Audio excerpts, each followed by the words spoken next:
এখনো ভারত এবং আওয়ামী লীগের চাটুকারিতা করছে। তারা এখন পর্যন্ত জুলাই গণঅভ্যুত্থানে যারা সম্মুখ সারিতে থেকে যুদ্ধ করে জীবন বাজি রেখে আত্মত্যাগ করে জীবনের মায়া ত্যাগ করে জীবনকে উৎসর্গ করে এই বাংলাদেশ থেকে 15-16 বছরের ফ্যাসিস্ট সরকারকে উৎখাত করার জন্য পরিবার ছেড়েছেন, নিজের প্রিয়জন ছেড়েছেন, নিজের জীবন দিয়েছেন, তাদের খুনিদেরকে এখন পর্যন্ত গ্রেফতার করা হয় না। যাদেরকে গ্রেফতার করা হয়েছে তাদেরকে এখন পর্যন্ত দৃষ্টান্তমূলক শাস্তির আওতায় আনা হয় না। এখন পর্যন্ত তারা কারাগারে শান্তিতে বসবাস করছে। মনে হয় তাদেরকে কারাগারে আতিথেয়তা করা হচ্ছে।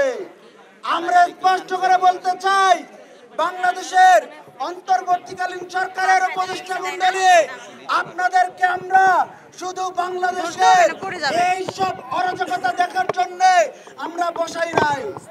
আপনারা দ্রুত সময়ের মধ্যে এই গণঅভ্যুত্থানে যারা আমাদের ভাইদেরকে শহীদ করেছেন তাদেরকে আইনের আওতায় আনুন এবং তাদেরকে ফাঁসির দড়িতে ঝোলান। স্পষ্ট করে বলতে চাই, এখন পর্যন্ত বাংলাদেশের আইন শৃঙ্খলা রক্ষাকারী বাহিনী তাদের যে নিরাপত্তা পালন করছে এটা আইন উপদেষ্টার একদম ব্যর্থতা। আপনাকে এই ব্যর্থতার দায় নিতে হবে।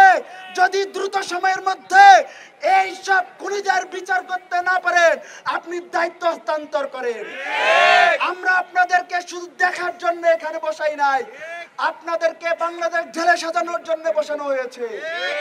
5ই আগস্টের আগে যখন বলা হচ্ছিল এই খুনি হাসিনা দেশ থেকে পালালে বিকল্প কে হবে, আমরা বলতাম তুমি কে আমি কে,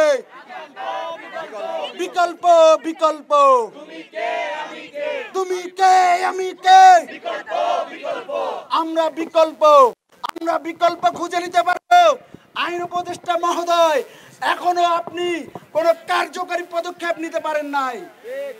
দ্রুত সময়ের মধ্যে আইন শৃঙ্খলা পরিস্থিতি উন্নতিকরণ এবং পুলিশ প্রশাসনকে বাংলাদেশের আইন শৃঙ্খলা রক্ষাকারী বাহিনী হিসেবে গড়ে তুলুন এবং বাংলাদেশে পুলিশ প্রশাসনের মাধ্যমে সকল অপরাধীকে শনাক্ত করুন।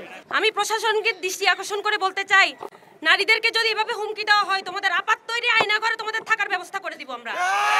আপাত তৈরি আয়না ঘরে উল্টা লটকায় রাখবো যদি একটা নারীর উপর তোমাদের চোখ পড়ে।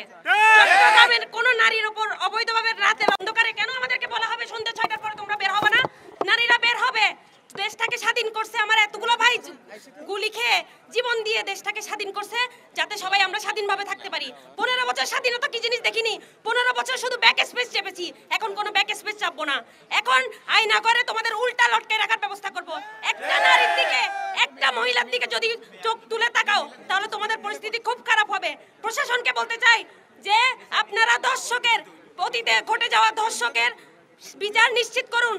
চট্টগ্রামে যে ধর্ষণগুলো আগে হয়েছিল এই বিচার নিশ্চিত করুন, না হলে ধর্ষকের মনের মধ্যে ভয় হবে না।